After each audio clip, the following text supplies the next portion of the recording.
जब संसद में नारे लग रहे थे, टीवी पर चुनाव और स्कैम्स की खबरें चल रही थी। एक कोना ऐसा था जहां इंसानियत की चीखें थी, औरतों की चुप्पी थी, बच्चों की भूख थी। उस कोने का नाम है मणिपुर, भारत का हिस्सा। पर क्या अब हमारे दिल का भी हिस्सा है? मणिपुर पूर्वोत्तर भारत का एक छोटा सा लेकिन सांस्कृतिक रूप से समृद्ध राज्य।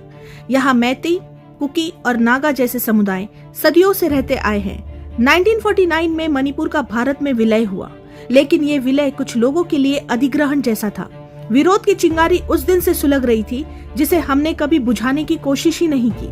2023 से मणिपुर सुलग रहा है। मैती बनाम कुकी संघर्ष ने राज्य को गृह युद्ध में ढकेल दिया।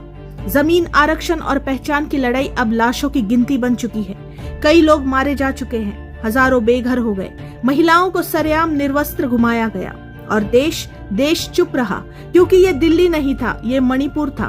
2 साल से लगातार साइलेंट वॉर चल रही है।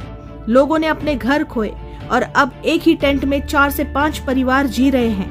ना गोपनीयता है, ना सुरक्षा, ना जीवन की गरिमा।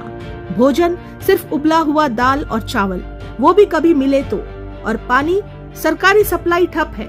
लोग गंदे कीचड़ भरे तालाबों से पानी भरने को मजबूर है। बुखार, दस्त, स्किन इन्फेक्शन अब मणिपुर के लिए ये नॉर्मल हो चुका है।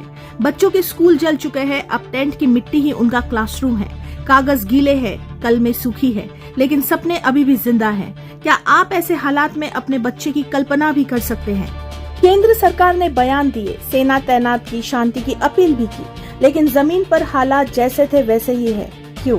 क्योंकि मणिपुर टीआरपी नहीं देता, क्योंकि वहाँ के चेहरे मुख्य धारा के जैसे नहीं दिखते, क्योंकि जब पूरब जलता है, पश्चिम सिर्फ देखता है। क्या मणिपुर को सिर्फ सुरक्षा बलों से चलाया जाएगा?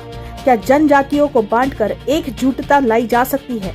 क्या मणिपुर भारत के लिए बस एक भौगोलिक नक्शा है या एक जिम्मेदारी भी? जब एक इंसान अपने ही देश में शरणार्थी हो जाए, जब बच्चा गंदे तालाब का पानी पिए, जब लड़की खुलेआम अपमानित हो, तब सवाल सिर्फ सरकार से नहीं होते, सवाल हमारे जमीर से होते हैं।